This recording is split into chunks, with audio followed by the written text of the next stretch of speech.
I know the All-Star break is just right around the corner, and while some of your league mates might be taking this time to check out from fantasy from a week, we're not. We're going to go over some waiver wire targets that you need to consider adding to your team while your competition is snoozing. We're going to have a token relief pitcher. We're going to have a prospect that just debuted on Friday. We're going to have a prospect to stash, who I think you need to stash in all leagues. And we're going to go over some injured pitchers who are returning shortly after the All-Star break who could be exceptional in the second half. Thanks again for everyone watching these videos. You guys are wicked. Let's make a goal, try to get 1,000 subs over the next few weeks. So if you aren't subscribed, hit that button, give it a thumbs up, comment down below. I'll respond to every single comment, every video. I'm having a blast doing these videos. Hope you guys are enjoying it. Hope you guys are killing your leagues. And without further ado, for anyone who's new here, I'm Chris and welcome to Number 2 Sports.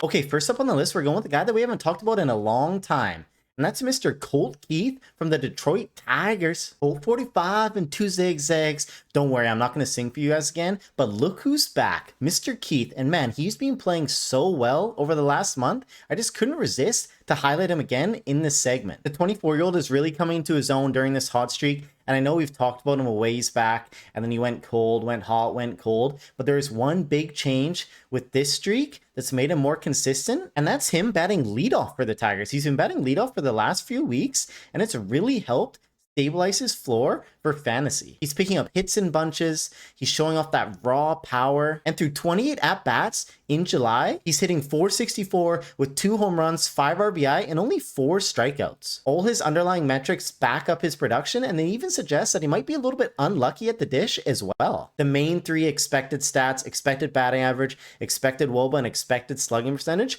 are all 10 to 30 points higher than his actual. It just shows that Colt is not being overmatched at all this year at the plate. Don't forget, this guy only played in 239 games as a minor leaguer, so maybe it just took him a little while, get his feet wet, get his feet adjusted, catch on to that major league pitching, and it's really starting to show over the last month. As he went through ups and downs through his rookie season, he did have promise, and I think it's starting to slowly come together right now. He's starting to hit more line drives, more fly balls. His ground ball percentage is going down. All 3 things which lead to more elevated fantasy success. He's lowered his outside zone swing percentage and increased his contact percentage, which shows that a young guy's starting to figure out major league pitching a little bit. Just looking in his game logs in Savant, it seems like every other hit is going over triple digits, going over 100 miles per hour. This guy is locked in, and honestly, I think he should be locked into more 12-team rosters. He has that coveted 2-bag eligibility. He's playing well right now. You can stick him anywhere in the infield but shortstop. Me highlighting him again in the main segment, I am a little nervous, but don't let me down, Colt. You can't. Next up, we have a guy that I've been highlighting in the Deep League segment, and I've been saying that if he keeps pitching well, I'm going to have to bump him up to the main segment, and he's done exactly that. And that's Trevor Rogers. The starting pitcher is off the Baltimore Orioles. So as promised, here he is. Now, I really think things started to turn a corner for Rogers after he got demolished by Tampa Bay. Yes, his box score is disgusting, but I actually think he pitched pretty well in that outing. I liked his pitch mix. I liked the way he attacked right-handers. I liked the way he attacked lefties. It just didn't show up for him in the box score. The next start against Texas, he continued with the same balance and attack, and it worked wonders for him. He went 8 scoreless with 4 Ks. And kind of backing up my inkling that he did get unlucky in the previous start, or that the box score didn't reflect how he pitched. He kept his fastballs up, he had legit changeups down and away, and he sprinkled in sliders and sinkers throughout the night. He ended with 8 whiffs and a 26% CSW. Facing Texas again in the weird back-to-back outings, when a pitcher has 2 starts both against the same team, either in the same week or like a week and a half apart, which sometimes I don't hold a lot of weight on it because I think there can be some weird variances with it. But he pitched well again with his 4-seamer just annihilating. He had 14 whiffs. Yes, 14 whiffs with his 4-seamer on 42 pitches only. You're probably thinking, well, why wasn't his final line better with the 4-seamer playing like that? Well, his secondaries absolutely stunk. They were garbage. His slider, sinker, and sweeper were practically useless. He couldn't even throw them for strikes. Luckily, he generated a lot of weak contact in play that turned into outs. In his latest start against Atlanta, which prompted me to bump him up to the main section, he went 6.2 scoreless innings with 6 Ks and 14 whiffs. Heater again was tremendous, all above the upper half of the plate, always locating that thing nicely upstairs. And again, his changeup was nice, down and in and away. Now, let's be clear. I do not by any means think the 2021 Trevor Rogers is walking up to that mound anytime soon or will ever again. But I think he's a much improved pitcher from last year. And in the right situation, he can be useful for 12-team leagues. He is definitely not going to keep up with a sub 1.5 ERA. You should expect regression there for sure. His expected ERA is 3.24 and his expected FIP is around 3.8. So I would definitely prepare for that to average out of the second half of the season. His home run to fly ball ratio is extremely low, around 3%, where the MLB average is around 10 to 12%. His BABIP, again, is 211. MLB average is usually around 300. And that will kind of paint the picture of why you can expect his ERA to increase a little bit, or at least balance out at the norm of what it should be. Those numbers are too low. They're bound to regress a little bit. So again, he's not going to have a sub 1.5 ERA the rest of the season. For fantasy, I envision him as the end of the rotation guy or a great streamer for the right matchup. He's definitely a decent arm to have on your bench if you're able to. I really like his start against the Marlins coming up next. And if he can just keep building on what he's done in Texas and what he's done in Atlanta, I'll have more confidence, more ability to start him against tougher matchups. I am definitely intrigued by him, but I still want to see a little bit more. Next up, we had an exciting young prospect who made his debut on Wednesday against the Mariners, and that's Cam Schlittler off the New York Yankees. Man, he did not disappoint in his debut against the Mariners. I know his final line looks a little gross with 3 earned runs, but all it was a couple solo shots and then an inherited runner scored in the 6th, which tacked on to his final line. This is a guy who pretty much dominated the minor leagues with a 2.82 ERA and a 32% strikeout rate. His heater actually touched 100 miles per hour in this outing, but as you know, on debuts, all these guys are juiced up, filled with adrenaline. That range usually is 1 to 2 miles higher than where it'll settle down in his next start. And again, even like in the 5th and 6th inning, he was hovering around 97, which was what I would expect going forward. His fastball has good velocity, good command. It has average vert paired with a high release point, but it still generated 7 whiffs and a 40% CSW. It will play in the majors. He follows that up with a nice tight 92 mile per hour slider, which is a great strike throwing pitch for him. A nice big looping breaking curveball that he unfortunately just tugged too many in the dirt against the Mariners, so they're pretty useless. But that's one of his main pitches that he's going to attack lefties with. And then he has around an 87 mile per hour sweeper, which will be his main thing to attack right-handed batters. Keep that thing down and away. Again, like I was just saying with that curveball, it's going to be his main plan of attack against lefties. He needs to be able to locate that thing more consistently, throw that for strikes, get that closer to the plate, more chases, more whiffs, for him to be as successful as I think he could be. That is one area of concern where he might run into trouble, but I just need to see how it'll play out in the majors. I also love the fact that he had enough confidence to dip into his entire bag, his entire arsenal in his debut. Sometimes you see with these young rookies, they're just throwing a fastball and maybe a slider, just focusing on those 2 pitches. They don't want to dig deep into their secondaries, but he was bombs away, throwing everything, and it was good. Again, I know he yanked a bunch of curveballs, but still, I love that confidence in a young pitcher. The only thing that makes him not like 100% must roster guy is I don't know what's going to happen after the All-Star break. Luis Gil is bound to come back.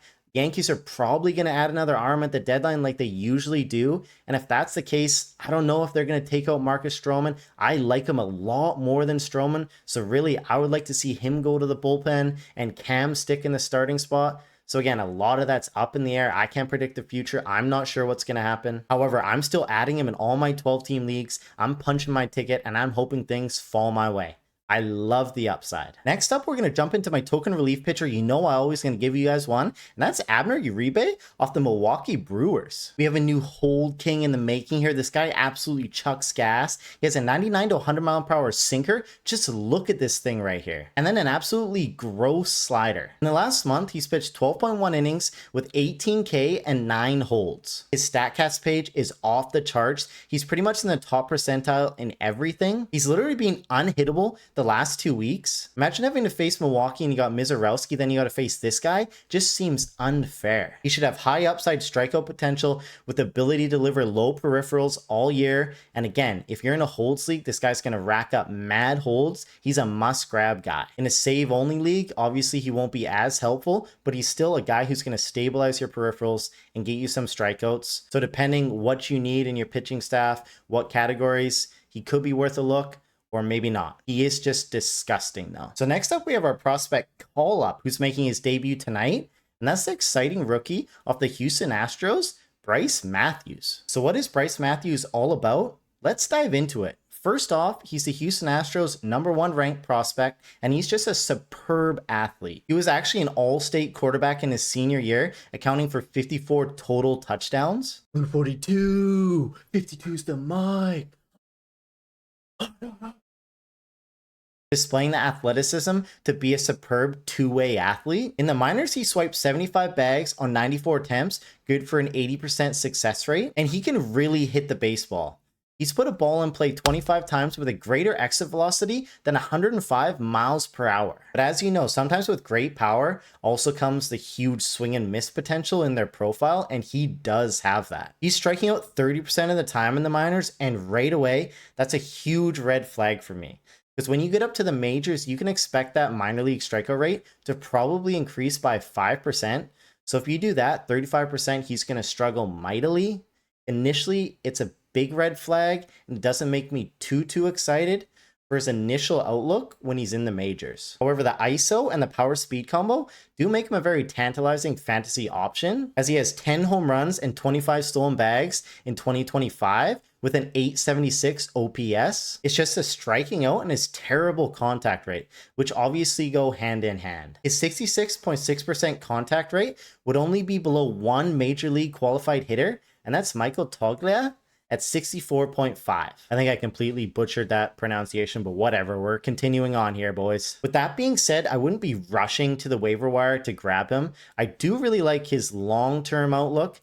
If he can handle those strikeouts, if he can get that strikeout rate down. Just I don't think for the rest of this year he's going to be useful in 12-team leagues. And I could be wrong, and I hope I am wrong for his sake, because it's not often that you can get a guy that can run to first base in under 4 seconds and consistently hit the baseball over 105 miles per hour. I'm just a little skeptical for it coming together for him this summer to be useful for fantasy. Okay, now we're going on to our prospect to stash, a little speculative ad here with Owen Caissie off the Chicago Cubbies. And would you look at that, another good old Canadian kid. Now, Owen is a top prospect for Chicago, and in a lot of other clubs, he would have made his debut by now. But Chicago is so set in the outfield right now with Happ, PCA, Tucker, and Suzuki that there would just be no room to get him daily or at least some sort of consistent at-bats. He looks more than ready to get his shot in the big leagues. In the last 9 games in AAA, he's batting over 400 with 8 home runs. And if we take a step back further and look at his last 20 games, his triple stash is 342, 461, 781 with 15 walks. So the reason that I'm highlighting him now as a speculative stash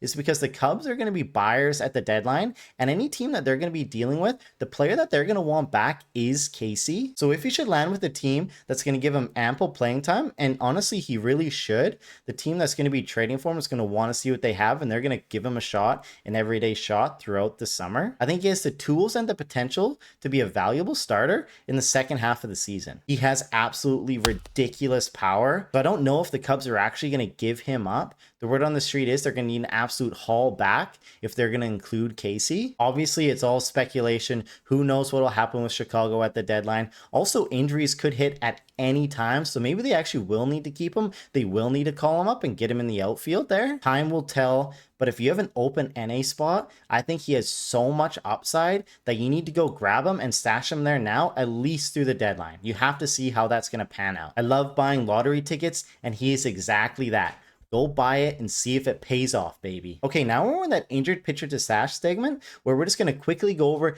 4 pitchers who are coming back from their injury real soon that I think can be very useful for fantasy teams in the second half of the season. First up, we're going Luis Gil, and honestly, I don't know why more people aren't talking about him. We all know what he did as a rookie last year. I think he can be a solid SP3 with SP2 upside. He should return shortly after the All-Star break, and if you have an open IL spot, you need to go get him. Next up, we got the Biebs, Mr. Bieber, Shane Bieber. And again, I talked about him a while back when he was on his first rehab assignment. Looked like he was nearing his return, but he had some elbow discomfort, got completely shut down, but looks like he's thrown again, set to and go on another rehab assignment, and I don't buy it. People saying that he's done. I think he still has a lot of talent left in that arm. I think he can be a very usable guy in the second half of the season. Next up, we have Grayson Rodriguez, and his return is supposed to be in early August or mid-August, so he'll be very useful for teams on that playoff push or in the playoffs. His talent is obvious. He's supposed to take a step forward this year, so I'm very intrigued to see if he does. I love his upside. I love his potential. And last up, we got Nasty Nelson, Nestor Cortez, and he's probably my least favorite out of this list, the one that I'm least excited about. But he's been a usable arm in the past. I think he can be a usable arm in the future for deep league teams. You can do a lot worse than Nasty Nelson on the waiver wire. And I think he'll be the first pitcher back in this list. I think he'll be back shortly after the All-Star break. Also, one guy I probably should have included in the shallow league segment, Jurickson Profar. I didn't realize he's only 52% rostered, and that roster rates actually went down 3% in the last day, which I don't get at all. The guy is 10 for 38 with 3 home runs and 6 RBI after he's returned from his 80-game spanking. Do people forget that this guy was insane last year? Usually you'd expect a cold streak or them to take a little bit longer, but man, he's just hit the ground running. I think there's too much potential, too much upside that outweigh the risks, but maybe I'm just super biased. Let me know what you guys think down below. All right, boys, now it's time for the shallow league segment. Again, all these percentages are going to be based off Yahoo, and we're not going to highlight any players over 60% owned. So again, it's going to be for shallower leagues, 8-man leagues, 10-man leagues, or even some shallower, smaller 12-man leagues. Okay, first up on the board, we got Roman Anthony off the Boston Red Sox. Now, he's arguably the best prospect in the entire league. So pretty much just given that he's playing up in the majors and he's hitting well, his roster rate should be a lot higher. It's honestly almost criminal. Ever since the Red Sox traded Devers, he's been batting near the top of the order and the heart of the order ever since. And he's been a near everyday player. He consistently hits the ball hard, evidenced by his 55% hard hit rate and his 94.7 average exit velocity, which are both at the top of the league. He has really heated up at the dish lately, and he's at the top percentile for bat speed, power, and plate discipline. 3 things that you want for a guy to turn into a fantasy superstar. Okay, I was trying to do no troll with those glasses on, but I just couldn't take it. I look like an absolute tool. Maybe I don't though. I kind of like it. Let me know what you think if you want me to rock those shades sometimes. But anyways, back to Anthony. Kind of like how I've been saying with Kurtz, his upside is almost unmatched. I can see him having league-winning potential in the second half of the season, going on one of those crazy runs that we've seen in the past, and carry a ton of teams through to the end of the regular season and to a championship. And yeah, they're back, baby. Next up, we got Yasin Dominguez off the New York Yankees. And similar to Anthony, a former top prospect, the Martian is batting leadoff for the New York Yankees, which is arguably one of the greatest spots for a fantasy hitter in the entire MLB. And he's been one of the hottest hitters lately over the last couple of weeks. And again, he has all the tools in his bag to reach fantasy stardom. 51% hard hit rate, he has great bat speed, and he has an over 10% walk rate, which again, for a 22-year-old, just shows how advanced his plate discipline skills are for a player of his age. Now, he did struggle with strikeouts and whiffs at the beginning of the season, but he's really picked that up lately as he batted 279 in June and he's currently batting 375 in July, which is just amazing. He has immense upside in the second half of the year. I'd be trying to add him everywhere that he's available. And if he sticks, if he runs away with this leadoff spot for the Yankees, watch out. Next up, we're going with a repeat guy from last week's column, Addison Barger, and that just goes to show you how much I like this guy. Ranked 25th over the last 14 days, 95th over the last 30. His StatCast page is bleeding red, baby. I think he's going to start, and he's deserved to start against a majority of lefties. That will be the only blemish on his game if he starts to go into some little bit of a platoon, if he's sitting here and there against lefties. I don't think he will. I think he's deserved to be an everyday guy, and he'll help you immensely in the big 4 categories: runs, hits, home runs, and RBI. We're going to stick with the repeat theme here with another guy I've talked a lot about in this segment, and the waiver wire segment is Agustin Ramirez. Now, I know his roster rate's above 60%, so you're thinking, man, Chris, you're a liar. You said no one's going to be over 60%. Yeah. But catchers are shallow, man. So really, this is like a sub 40% rate for a different infielder, outfielder type guy, right? So last week, I probably was too safe with my predictions, saying he'd easily be a top 12 catcher. Yeah, that's a foregone conclusion. I think he could push top 5. He's ranked 4th in the last 30 days, 1st in the last 14. The only people that I'm probably ranking above him or that I would want above him would be Raleigh, Will Smith, the Contreras brothers, Hunter Goodman, Perez if he has a hot summer, and maybe Adley Rutschman comes back from his injury and starts swinging the bat well again. But besides that, I have trouble ranking anyone above this kid. Anybody else than the people I just mentioned, and Ramirez is floating around on my wire, I would highly recommend going to get him now. Man, he is rapidly climbing up the dynasty catcher rankings. Next up, we got Homer Simpson, and I think Simpson is going to speedrun a ton of teams pushing for a playoff spot, or those already at top of the league standings to secure a bye. He's going to single-handedly win you steals in a week. And again, you're rostering this guy for steals and hits. Any positive OBP and any positive RBI or runs is a bonus. He's going to dominate weekly head-to-head leagues for the steal department. He's going to help in those rotisserie leagues so you can chase other cats, and you'll be a night in, night out solid points contributor. There's just no way I don't believe that so many people are set on steals that his roster rate's in the sub 30s. This guy swiping bags left, right, and center. Okay, now we're on to the pitchers, and first up, I'm just kidding, man, we're not doing that. But we got Wenceel Perez off the Miami Marlins. He started to settle in these last 2 outings, really displaying that upside that he had as a rookie. His fastball is elite, hovering around 97, 98 with 16 to 17 inches of vert and just precise control. The one thing I liked about his last outing was against right-handed batters, he used his sweeper 13 times, generating 4 whiffs, and it really complemented his right-handed batter approach with the fastball slider sweeper combo. Honestly, he doesn't need the best secondaries to go with that devastating fastball. He just needs to find that curveball or find that changeup against lefties, and man, this guy is gonna go to the moon. There are not many pitchers with this kind of upside that are below 50% owned for the second half of the season. Okay, next up we're on Brayan Bello, another guy we've talked about a lot on this channel, and he just threw a complete game with 10 strikeouts. And yeah, I know it was the Rockies, but this is no easy task. Like, if it was an easy task, you'd see a lot more pitchers pitching complete games, but it doesn't happen that often. Guy is absolutely on a quality start roll right now. Now, I do expect a little regression going forward based on his weird throwing motion. And again, I don't know if you remember from the previous waiver wire videos, I love how we introduced this new cutter and it was just working wonders for him. Well, he only threw it 3 times against the Rockies. And that may have just been because he was just dominating with his other pitches and knew he could blow by them. But still, it is a little worrisome. He also might have some tough matchups ahead of him after the All-Star break, depending how that rotation works out. But 40%, that is just too low. Even if it's just a high upside bench stash where you start for good matchups. He just went 9 innings with 10 Ks. Come on. Next up, we have Joe Boyle, and it looks like he's going to piggyback Drew Rasmussen's starts for the next few outings, which puts him in a nice spot to rack up some wins. He's now had back-to-back 5-inning shutouts to start his year this year, allied them coming about 3 months apart. He has a triple-digit fastball, a tight slider, and a pretty disgusting splitter, splinker type thing hovering around 91, 92 miles per hour. He's an absolute giant on the mound. I like his potential to be a high upside strikeout pitcher. I don't know when or if he's going to secure a spot in the rotation once he's done this piggyback thing, but if he does, man, I really like his upside. I really like his potential. I'm a firm believer in talent always prevails, and we're shooting for upside here, guys.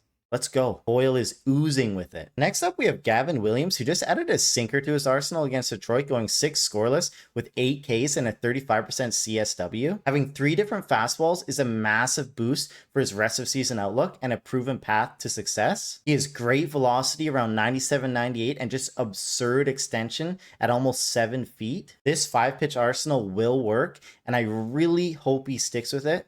And if he does, I am super intrigued with him, and this roster rate needs to be higher. And last up, we're going to go Noah Cameron. And I know when I mentioned him in the waiver wire video a while back, I wasn't like too hype on him just because I find it hard for myself personally to buy into a soft tossing lefty that solely relies on command. But hey, he's continued to do it. His command is exceptional. His changeup is excellent. His cutter is great. His curveball in his last outing just produced a 50% CSW. He is going to give up a lot of contact, but the hope is that he continues to hold it to soft contact, get those outs, eat up those innings, get the win, get the quality start. I do think his roster rate should be higher than this. Also, quick shout out to Lucas Giolotto, Mr. Skywalker. Happy to see him have some success after battling a bunch of injuries and some failure. I had him on a majority of my teams. I stashed him on a majority of my teams, held on to him, and then after that last shaky outing, or not shaky outing, where he got absolutely obliterated by the Angels, I dropped him. And then, of course, fantasy sports, he just goes on this crazy streak that he's currently on. You know, can't win them all, I guess. But good for him, though. I'm also going to do a little relief pitching roundup here where I'm just going to rapid fire off some names where I think the roster rate is still too low. Brian Abreu, Sir Anthony Dominguez, Danny Palencia, Ronnie Henriquez, Randy Rodriguez, and Grant Taylor need to be on more teams, and especially in hold leagues. Okay, Sadie's thirsty because she knows it's recap time, boys. We're going to recap my previous waiver wire video from June 28th. Now, this segment is good for another quick blurb on some of these players that you either have on your teams or they could be still floating around on the wire and you need to make a decision about. Let me know if you guys like this segment of the videos. I know a lot of you guys do skip through this and don't watch it. I think it's cool. You never really see people hold themselves accountable, which I like doing. I also need punishment ideas, so post something down below that you think would be funny and at least reasonable where I'm not going to totally f myself up. I'll be trying to add more clips, add more game logs to make this segment a little bit more interesting. So again, just let me know what you guys think. You're not going to hurt my feelings, just be honest. First up in the video, we had Wenceel Perez, a young switch hitter who made some adjustments, made some tweaks, and it looked like it was starting to pay off for him. It was not the greatest couple of weeks at the plate at all, but based on his expected stats, it looked like he was getting a little bit unlucky at the dish. He's still pulling the ball in the air a ton, which we know eventually leads to success, a recipe for success. He's struggling against righties right now, which is weird. He's batting .222 against them versus .357 against lefties, which is where he made those adjustments that I was excited about, being able to hit lefties. I do still like the long-term outlook. He's still getting crushed by off-speed pitches. He definitely still needs to work on that part of his game. He's a guy that I'd keep my eye on for the second half of the season if you're in a redraft, see if he catches fire, see if he gets hot in the summer months. But if you need space in 12s, I have no issue with you letting him go. Next up, we have Tyler Freeman from the Colorado Rockies, and he was hampered a little bit by a sore hamstring, but he's still being solidified at the top of that Rockies lineup, collecting hits in bunches and stealing bags. Colorado clearly won that Nolan Jones trade, so I'm happy something finally went right for that franchise. I'm sorry, Rockies fans. His dual position eligibility means you should have no issue fitting him into your lineup. I really like him for 12-team leagues. He's going to collect a lot of hits. He's going to collect a lot of steals. He's a good, solid add in 12-team leagues. Next up, we had Mr. Mustache, Nick Gonzales, and I may have jumped the gun a little bit, putting him in the main waiver wire section, not leaving him in the deep league segment, at least for a few more weeks to see if he was going to be consistent or not. So yes, he did not have the greatest couple of weeks. I still like his strikeout percentage. I still like his contact ability. I still think he can have decent pop in that bat. His hitting profile, his hitting tools aren't that bad, but it's just definitely not good enough for shallow 12s right now, so you can send him back to the wire. I'll take the L. Next up, we had Noelvi Marte, and just be patient. I know he's been cold coming off his most recent injury, but he can get hot in a second. He has great bat speed. He's hit 5 balls over 100 miles per hour since returning and only has 1 hit off it, which was his home run a couple days ago. It's not like he's striking out left, right, and center. He's only struck out 3 times in his last 20 at-bats. That's what's really really dampened his fantasy value in the past, but if he can keep his strikeout rate in the 15 to 20% range, that'll do wonders for his profile. I'm still holding him everywhere in 12-man leagues. I do really like his upside for the summer months. Next up, we have Emmet Sheehan, and I would just love if we got some clarity if he's going to stick in the rotation after he's done piggybacking Ohtani. I don't know when Ohtani's going to get stretched out. I've seen some stuff that he might not be stretched out fully until the end of summer. His upside is evident. He has a great 4-pitch arsenal. A 4-seamer hovering around 96, 97 with 17 inches of vert, always landing upstairs. A slider around 88 miles per hour with glove side break and hitters not being able to touch it. They're only batting 167 against it. With a nice changeup down and in and the odd curveball that has a good drop to it. He's definitely a must hold in 12-team leagues right now. I think he's set up really nice in the near future to rack up a lot of wins, piggybacking Ohtani, playing for that great lineup in LA. And last up, we have Grant Taylor, who now looks like he's solidified himself as the Chicago White Sox closer, picking up 4 saves in the last 2 weeks. And I know it is the White Sox, but save seekers, you need to take notice. You got to take a flare on this guy. Some of these crappy teams do end up picking more wins as the season goes on, playing spoiler to teams pushing for a playoff spot or pushing for a top seed. He has a triple digit fastball with elite extension. I mean elite extension at 7.4 feet. Follows that up with a cutter and a hammer curveball, and he has an amazing arsenal. He'll be a high upside strikeout closer. Just sucks that he plays for the White Sox. Maybe he's gonna get dealt. I don't know. Anybody desperately needing saves though, you can do a lot worse than grabbing Grant Taylor. Okay, for good, we're going Freeman, Sheehan, Taylor. For average, we're going Marte, even though I think he's good. So I would put him up in that column, but he started off cold, so we'll leave him here. And then bad, I guess we're going Perez, even though I do really like his long-term outlook. But for those in redraft 12s, which is a majority of these people, I assume, it was bad. And then Mr. Mustache totally let me down, man. Blinded by that stash again. All right, so let's punch that into my calculator here. Let's bust out some calculations. And it says no punishment, 67% hit rate. But I think that's it for this week's video. Again, I appreciate all you guys watching this, hanging out, commenting down below. Again, I'll reply to every single comment, every single video. I love doing that. Let's try and reach that 1,000 subscriber goal in the next couple of weeks. That would be wicked. So hit that button, give a thumbs up if you like this video. Take it easy. Have a great weekend. Enjoy the All-Star break. Enjoy the home run derby. Go Big Dumper. I'm thinking him to win it, boy. I think he's going to crush it out there. Have a good week, and I'll see you next time.